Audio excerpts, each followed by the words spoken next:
Hey guys, Derek here, back with part 2 for this Wii Hidden Gems video, whatever I called the last one. Hidden Gems, Wii, whatever it is. So Hidden Gems for the Wii is what we're going to talk about. And yeah, so I'm going to do probably one more Hidden Gems video, and that's going to be almost purely based on the RPGs that are on the Wii and talking about some of those, and then some of the other oddball games that I find. But this one's just going to be mostly like on-rail shooters and like collection videos and stuff. Anyways, here we go. So the first game up is Dino Strike, and this is an on-rail shooter. I don't think this game sold very many copies, but this game is actually pretty fun. So, like I said, it's an on-rail shooter, and like you immediately like end up on this island, and you start getting attacked by raptors and stuff. So you start shooting them because you have a gun on you, and then yeah, you like progress your way through this island, looking for other people that might have survived the crash that got you on the island. And like the story of this game isn't that interesting at all, but just like the shooting mechanics of the game are really fun. And like I said, I think in the last video, like the Wii is perfect for on-rail shooters, and I'm discovering that more and more as I play more and more on-rail shooters. The next game up is going to be one like I'd seen it on the Xbox 360 and the PS3, I think, but I never played the game. I never played this game series and never gave it a shot. But I saw it in the local store and it was fairly cheap, so I picked it up, just kind of like a blind buy to give it a shot. And it's Oni Chambara Bikini Zombie Slayer. And it was kind of funny when I took this game up to the register. It was a lady at the cash register, and then she just kind of looked at the cover of this game and gave me a look, and she's like, "That's quite the interesting game you got there." But like it's a hack and slash game basically, and like it's for a mature rated game on the Wii. I think it's pretty cool because a lot of people say that the Wii only has like kiddie games and puzzle games and like things that wouldn't draw somebody else in, but there are a lot of actually mature and like teen rated games that deal with content other than like pushing bubbles around or anything like that. And in this game, you play as like one of two sisters, and like I'm not really sure what the actual story is, but the combat in the game is very satisfying, and then you're killing zombies with guns and swords, so you can't really go wrong with that. And using the motion controls in this game is actually, like, for all of these games, I made an effort to only use the Wiimote and Nunchuck and not use a GameCube controller or a Classic Controller Pro. And I wanted to make sure that the games are actually playable with the Wiimote and Nunchuck, and surprisingly they all were. And in this game, the combat was very satisfying using the Wiimote, and I didn't have any problems with any of it. Next game up is going to be a game that I didn't know existed, and I didn't know this kind of game was in this series of games. That's going to be Castlevania Judgment, and it's a Wii exclusive, and it's a Castlevania fighting game. So if you've ever wanted to play as any of your favorite Castlevania characters in a fighting game, this is your chance. I think the combat. So let me back up and say that this game gets a lot of hate, and people say it's trash and it's not a very good game. But I think novelty-wise, that it's a Castlevania fighting game and it's a Wii exclusive makes it worth the pickup alone, and it's dirt cheap. But the combat in this game actually isn't that bad. Like if you take the time to actually try to figure out some of the intricacies in the system, I think you could probably be a pretty good Castlevania Judgment player. But like I tend to not get too deep into fighting games, but this one was pretty interesting, I think. Alright, the next game up is going to be a sequel to one of my favorite Sega Saturn games, and what I think is actually the most underrated Sega Saturn game ever, and that's going to be Knight's Journey of Dreams. This is, like I said, a sequel. This game is another one kind of like Castlevania Judgment that gets a lot of hate, and people basically say that it's trash and stuff. But since it is continuing in the same series as, like I just talked about, Sega Knights on the Sega Saturn, I think this game doesn't deserve the hate that it gets. It continues with having an amazing soundtrack like the first game. Fight controls, I think, are a lot better with the Wiimote than with an actual like 3D analog controller. And then the game is just interesting. Like it's fun to play, and I think that's probably the big seller for this game is like you actually have fun playing the game, and some of the bosses and stuff are interesting. The levels are definitely interesting, and it's basically like you fly around on a course. You fly through rings in order to like build stamina and pick up other power-ups and stuff along the way, and then you're just solving objectives throughout the level. And you can play as one of two characters who will feed with knights, and then yeah, you just go through the level and play through the story game. Like I said, for like $2, you can't really go wrong with that game. The next game up, I've never played any of the games in this series either. It was the first one that I played, and apparently it's a prequel to the entire series, so if you've played the series, you apparently know how this game ends, but like I said, I've never played any of them, so I don't know how it ends, or like, I didn't know how it would end. But that's going to be Dead Space Extraction, and unfortunately I don't have like the actual game since I bought this at GameStop, kind of as a blind buy. But it's a really good game. So this one, it's kind of weird because it's an on-rail shooter, but it kind of has traditional first-person shooter level design and like storytelling. So it's kind of an interesting mashup. There'll be times where you're doing the on-rails thing, and then you're just kind of shooting what comes at you. And then there will be like free look segments where you can actually use the Wiimote to look around all around you to pick up power-ups or just pick up like story fragments. I forgot what they're actually called, but it's basically like log entries and stuff to kind of progress the story. And the game is like it's pretty dark, like the actual content and what the game tries to tackle story-wise is it's pretty dark. But like I said, it's a good game, really good game. And then the next one up is another one. The first game apparently is terrible. I haven't tried it yet because people said to skip it. I might actually go back and try it. I ended up finding the second game for less than $1, so I said, why not? And then I bought it. So it's Red Steel 2, and holy crap, this game is awesome. I kind of want to check out the first one just to see what it was like, because people said this one changed a lot of gameplay elements and stuff. But you play as, they just call them Kusagari, but I'm guessing that's the tribe that he comes from. But it's basically a post-apocalyptic game, and you play a cowboy wielding a samurai sword. So yeah, like you get a lot. The game plays a lot like Borderlands to me. I think like you get a lot of quests that you have to pick up from the quest board, and you go and you complete the quest. You come back to your town and dojo, upgrade yourself, get your next quest, and you keep doing that. But like the combat in the game is very satisfying, like Oni Chambara. And then the graphics are really awesome, and then the story's kind of got that quirky humor to it, kind of dark, kind of funny, and yeah, you can't really go wrong with this one either. It's definitely one that I would say to pick up. Alright, so the first half of those games are games that I just I thought that they were pretty good, and they're pretty easy to come by. The next ones, I think will take some effort to find, like physically find, but I think they're really good games, and I don't think any of them are really that expensive. So the first game up is a guilty pleasure of mine, this entire series. That's going to be Castle of Shikigami 3. I love these games because they're shmups, and the guilty pleasure part is just the awful voice acting. So like I said, it's a vertical shmup, and these games seem like they're more bullet hell games than like, I guess, traditional shmup, but it's still fun to play through it. And then like there's the actual, I guess, shmup system, I don't really know what you'd call it, is it's pretty intricate, and like you can do a lot of things to boost your score, and then I guess obviously dodging all the bullets and stuff will require a lot of skill. So there's a lot of skill required to play through and beat these games. And then, like I said, I just love the awful voice acting. Weak dogs bark loudest. You insulted me. I'll kill you.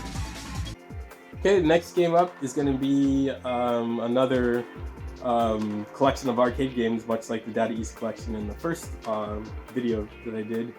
This one's going to be SNK Arcade Classics 1. I don't think the second game came out on the Wii, but these games are on the PS2 as well. I don't know if they're on the Xbox either, or is it Xbox? They're on a Sony system and maybe a Microsoft system, but there's two games, only one of them I'm pretty positive, released on the Wii. and there's like 15 or 16 games on here.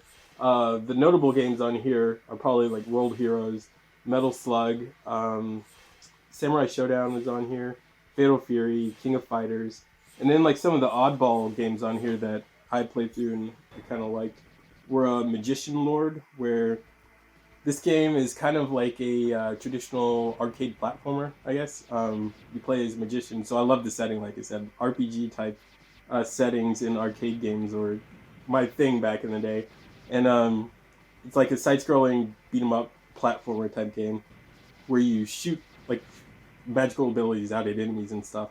But you have the ability to pick up different type of like material-looking orbs, and different combination of these orbs will give you different abilities. And sometimes they'll change the character completely and his fighting style, which is pretty cool.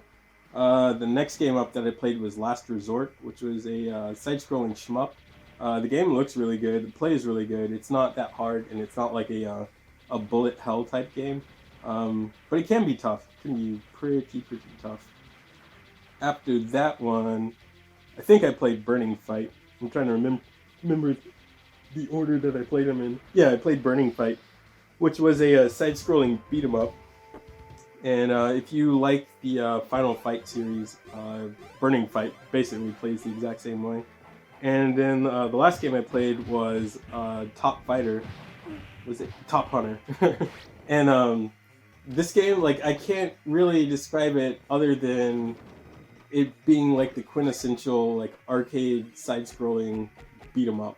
This game is actually really fun, and it's kind of like a mishmash between, like I said, a side-scrolling beat 'em up and probably something like what the hell am I trying to? Metal Slug. I don't know why I like blacked out on that one, but yeah, it's a really good game. Like the collection is pretty good, and like I said, it's not gonna break the bank. And then like SNK games in general, I think are pretty collectible. All right, so the next 4 games were by far my favorite games out of the last batch of games that I've done for the first video and this video. So obviously these games are going to come highly recommended from me. First game up is going to be a collection of 2 traditional shooting arcade games, and it's not like first person, well I guess it is first person shooter, but like the actual on-rail arcade shooting games, and it's going to be Gunblade New York and LA Machine Guns. And this game is actually not very easy to come by, but there are a few copies on eBay and on Amazon. So like I said, it's a collection of 2 games. Gunblade New York plays very much like a old school Sega arcade game. Like when you look at it, you can tell it's an old school arcade Sega game. There's a lot of like polygons to it, and like the color palette looks like an old Sega game. The game itself isn't that difficult. It's pretty cool. And then I think it's fairly short though. But when you go over to LA Machine Guns, that's easily the best game of the 2. And graphics look a whole lot better. You can tell that the the graphical leap happened between these 2 games.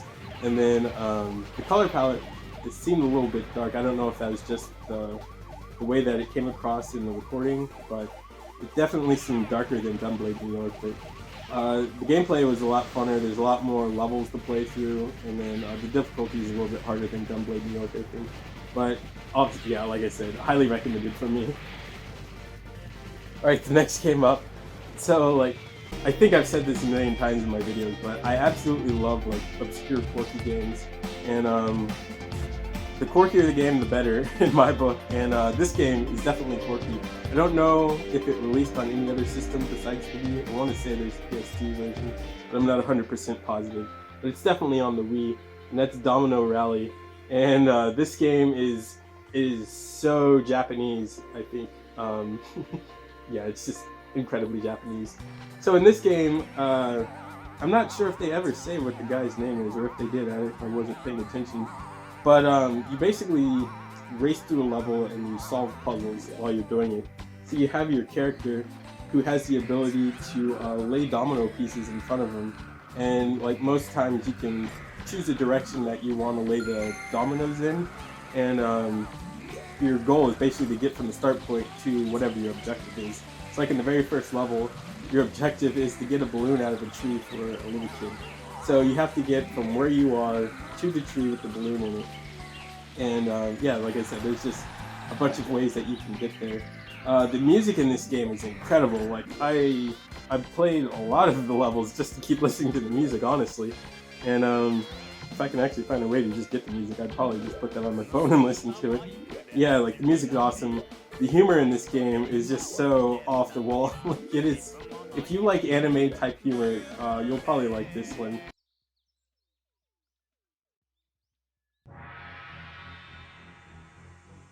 If this goes in, it'll be my best school ever. Best school ever. Somebody help! I need a miracle! Yes, Domino Rally, highly recommended. Trying to decide what order to do these last. I'm just gonna do it. So the next game up, I didn't know was actually an RPG game until I started playing it, and it's a very good RPG. I will say that right off the bat. It's a very good RPG game. It's an action RPG game, and the content, like I said, with I think the Dead Space. This game is pretty dark as well for an RPG, especially an RPG on the Wii, especially. I guess I should say. But that's going to be Fragile Dreams, Farewell, Ruin of the Moons, Ruin to the Moons, Ruin of the Moons. Yeah, so like I said, it's an RPG, or action RPG. You use the Wii mote and the nunchuck to traverse the world. Like basically right off the bat, you use a flash, or you find a flashlight, and then you use the Wii mote to kind of shine the flashlight around all the levels to kind of unveil things. And just kind of direct your vision on the certain things within the level. The levels are pretty dark most of the time, and there's just a lot of atmosphere in this game. You're basically just trying to find other people in this world where a disaster has happened, and you're one of a few people left.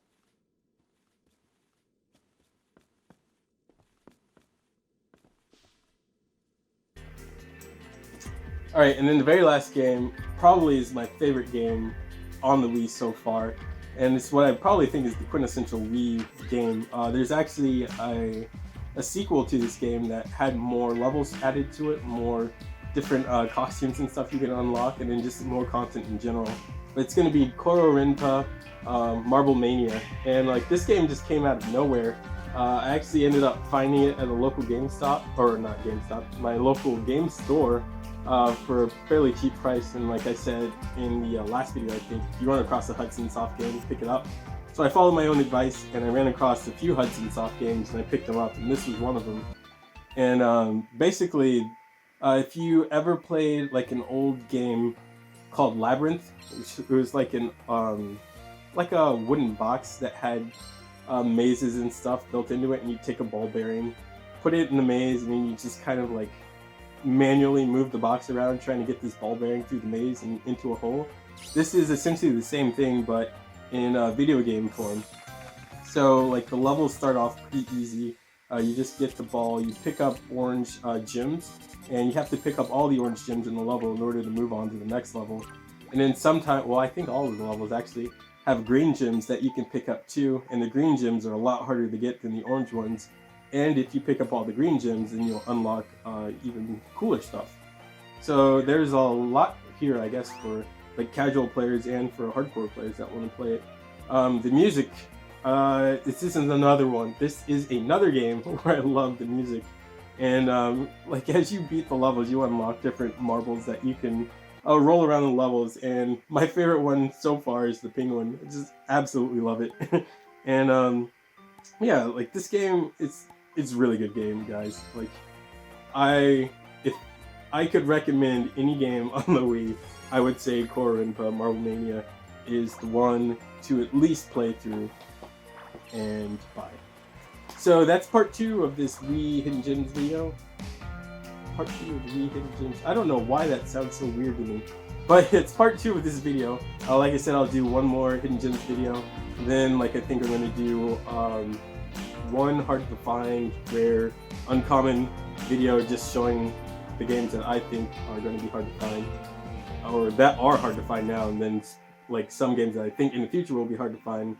And then I might do like a couple of Wii collection videos, and after that I'm moving on from the Wii. But anyways, thanks for watching the video, guys. I hope you're having a great weekend, and take it easy. Later.